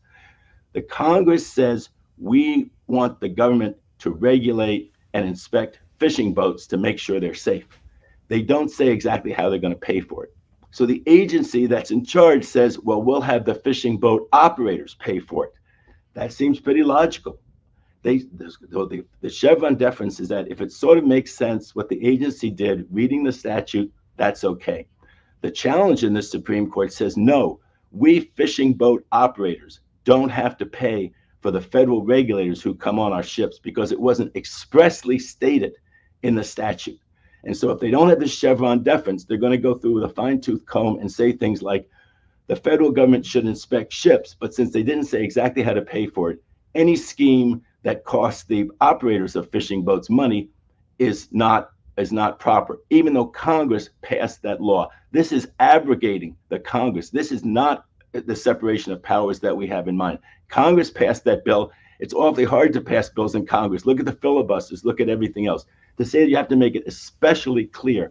And that's also finally the major case doctrine, where they say, this was last term, where they say if it's really major and it really makes a difference, Congress has to be really clear.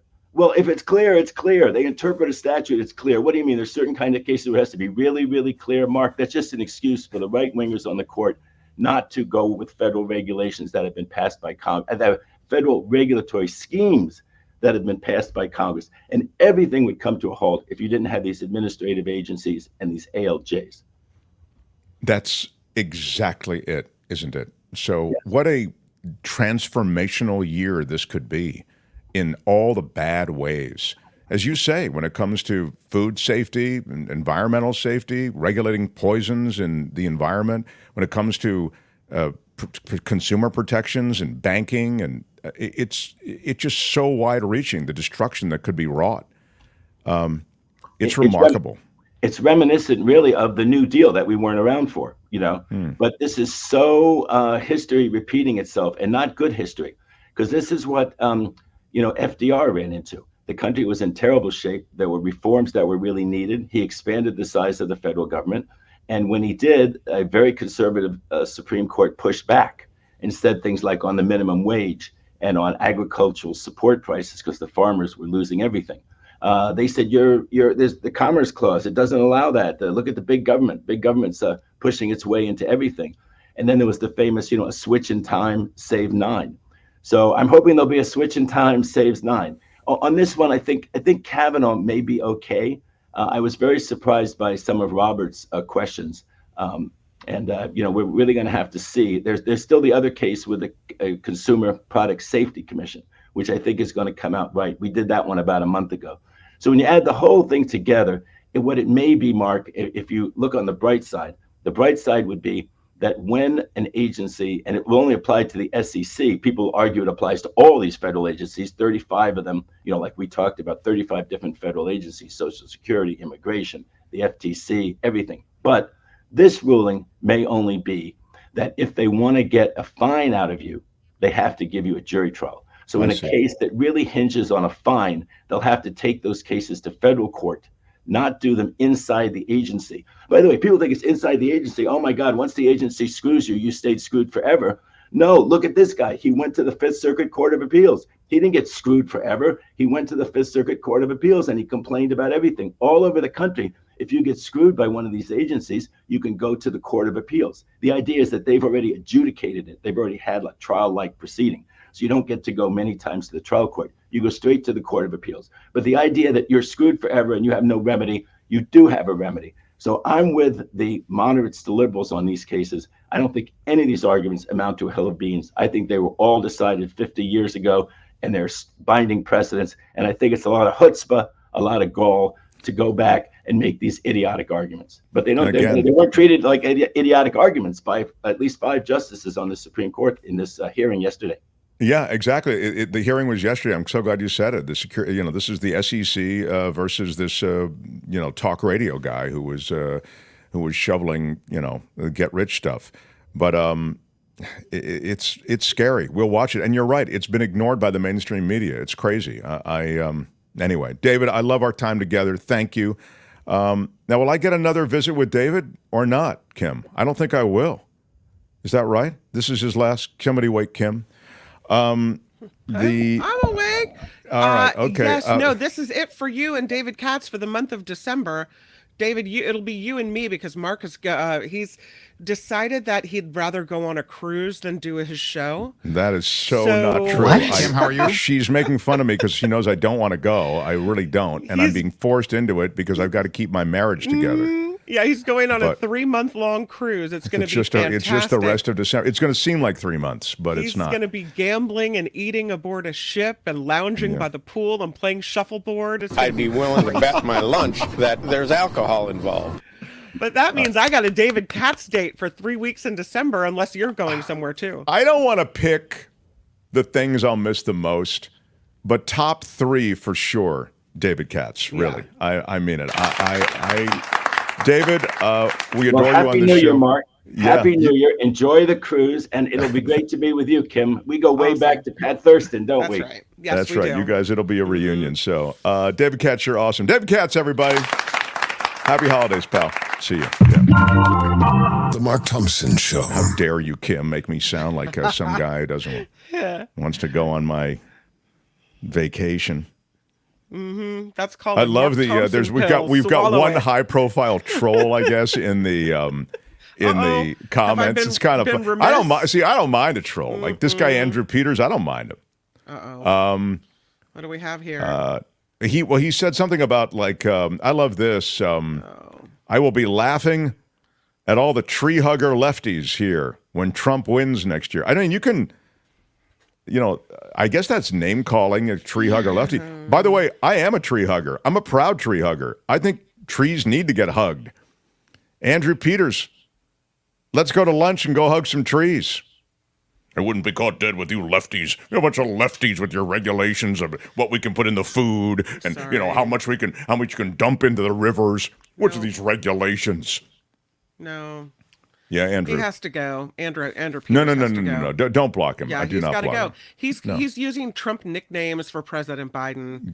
Yeah, like the Sleepy Joe. I don't care about that. You can't block people for that. I don't care about it. No, I don't. Do not block him. I disagree. Well, I don't. I have the power. Every time they click on it, we get ads. So we need that. There you go. So how dare you, Kim? You gotta. Yeah. Trying to make it a place of love and kindness. I'm a troll hugger, says B.A. Ware.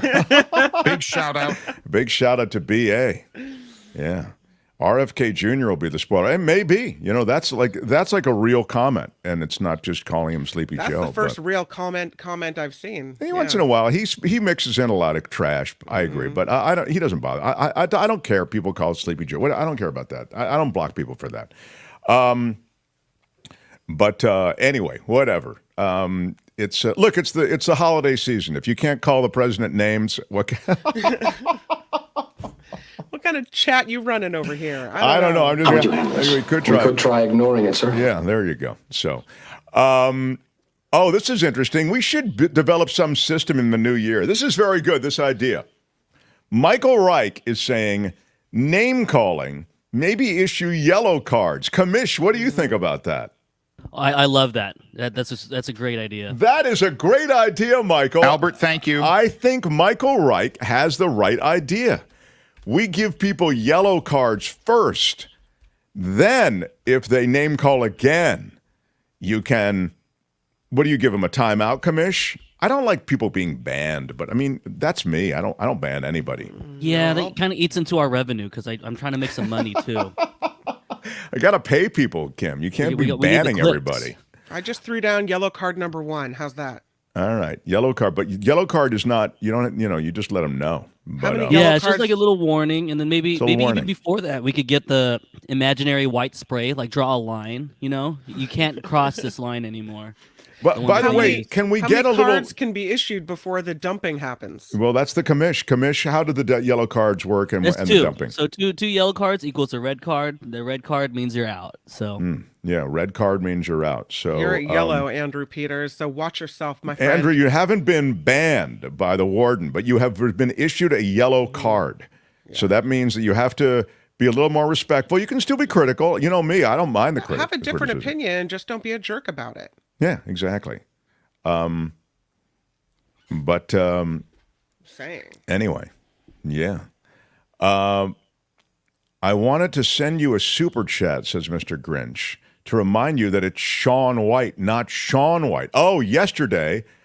Hang on a second. But of course, I sent it to the App Store to download another app on my phone. So, oh no, it all sounds a little too complicated. Great show, though. Yes, this would be a correction that I have to issue. Correction and apology. I was mentioning yesterday that we had somebody who spelled their name Sean, S-E-A-N, like Sean Connery, not like Shaun White, for example, S-H-A-W-N. But I was incorrect, which seldom happens on this show, because it's Shaun White, S-H-U-N, according to Mr. Grinch. I stand corrected. I stand corrected.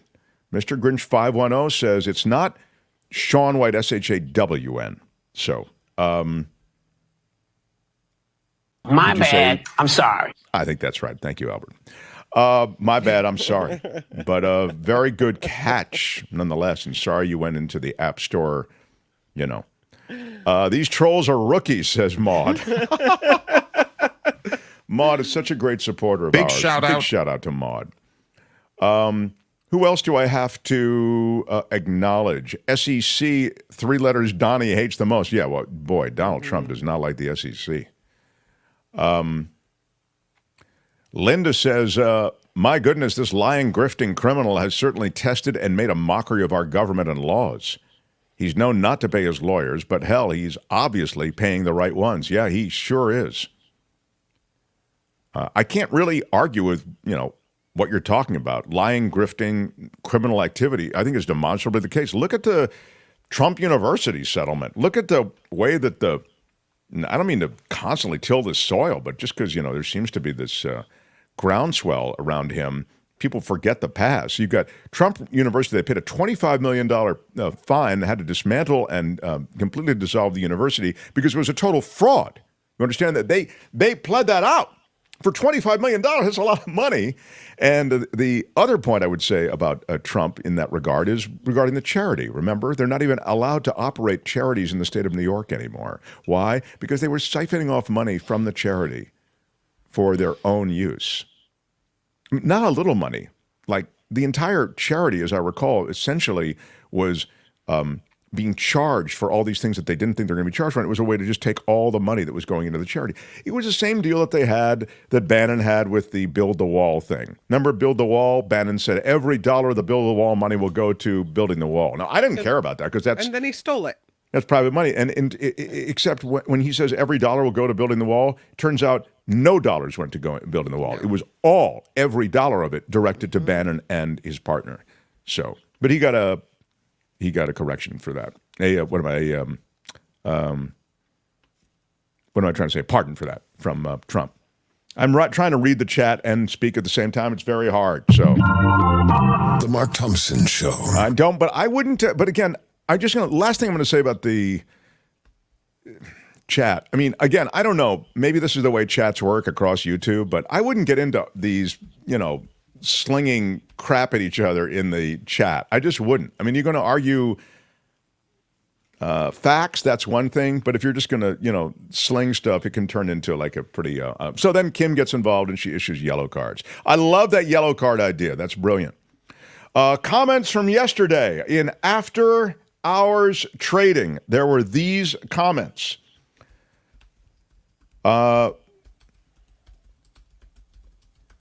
The guy who has John Woodward said the steel pot that you thought was an antique pot, Mark, it's actually a new one. It's designed especially for 4 hours because you can get real close to the grounds like the You just said about half. You poured over the grounds. This is about the pour over coffees. I didn't quite understand this comment, but anyway, does it sound like I need to issue another correction? I'll just, maybe I stand corrected. I stand corrected. Okay, it looked to me like an antique kind of, or older pour over item. Somebody talking about,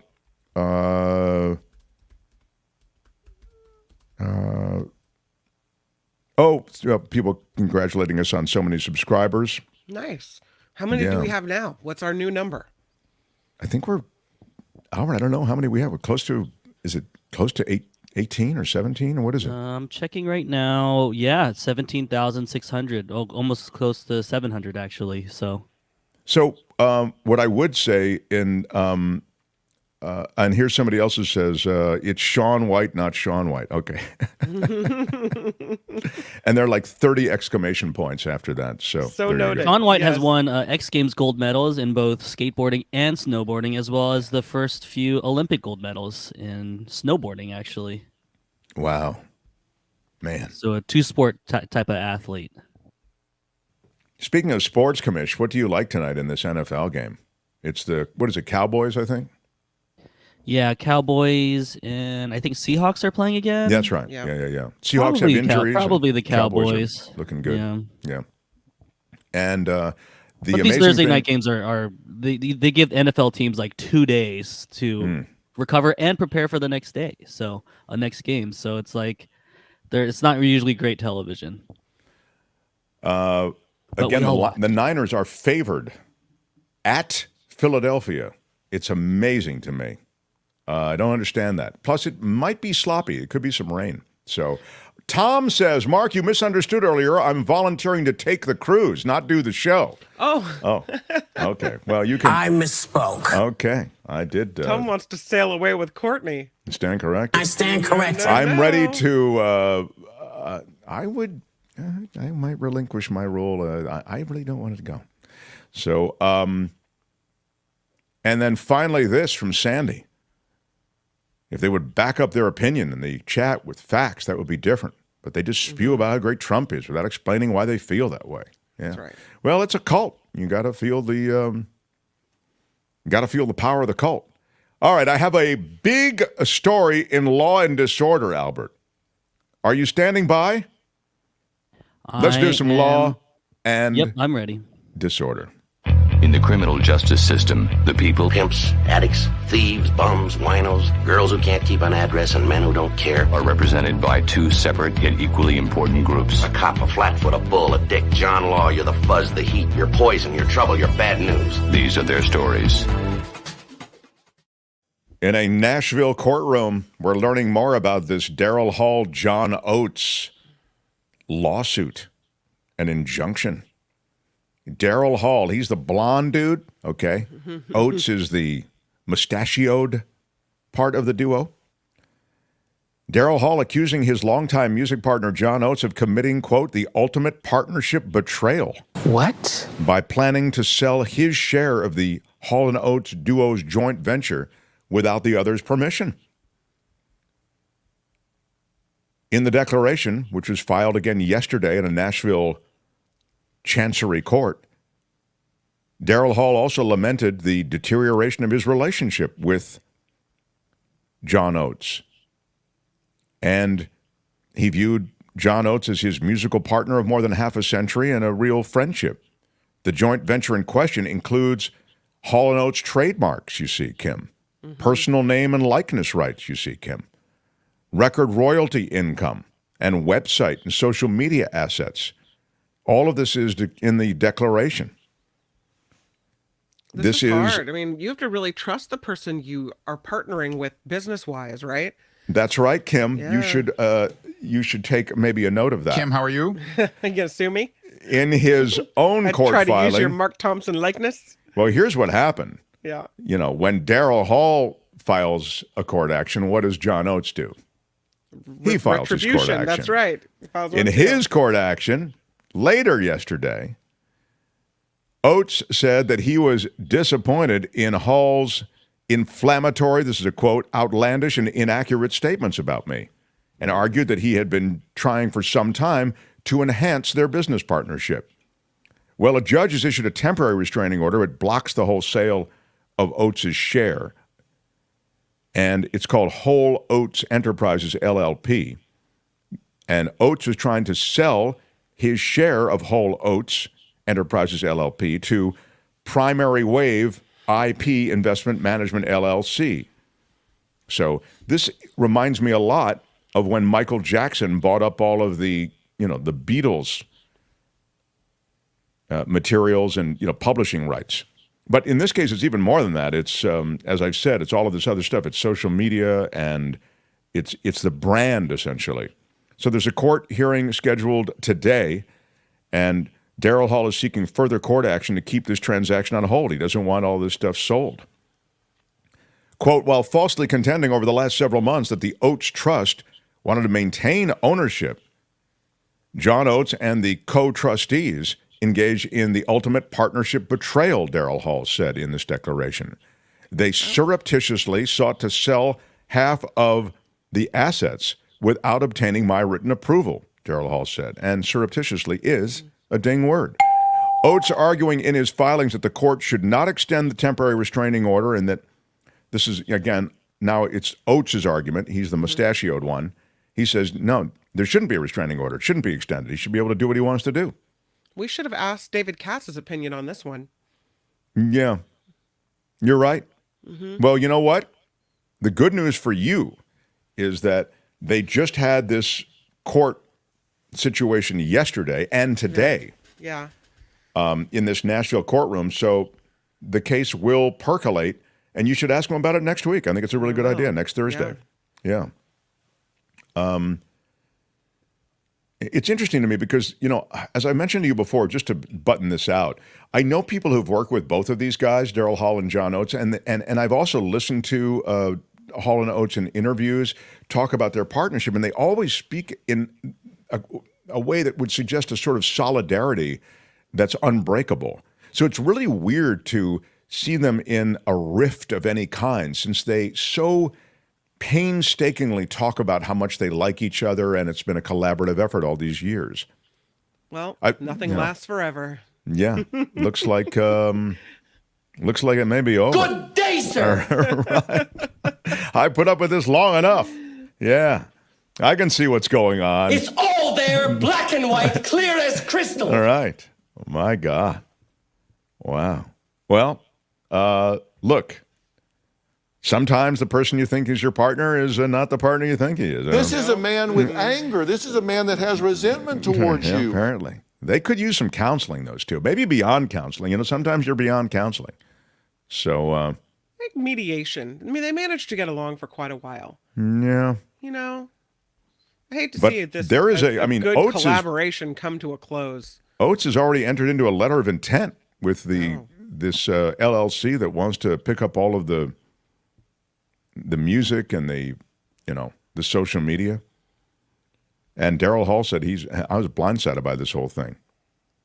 I am deeply troubled by the deterioration of my relationship with and my trust in John Oates, he said. Well, it's a good problem to have, to have that many hits. Did Hall make Oates go on a cruise? Thank you very much. That's a John Watson, everybody.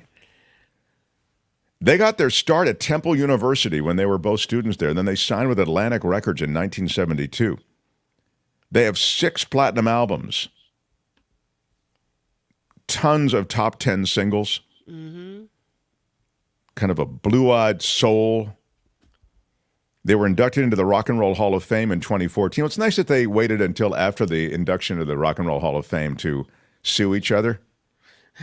And the duo's latest album is Home for Christmas. If home is a courtroom, then you're home for Christmas. Do you have a that was released, by the way, in 2006. It wasn't released this year. What's that? Do you have a favorite Hall & Oates song?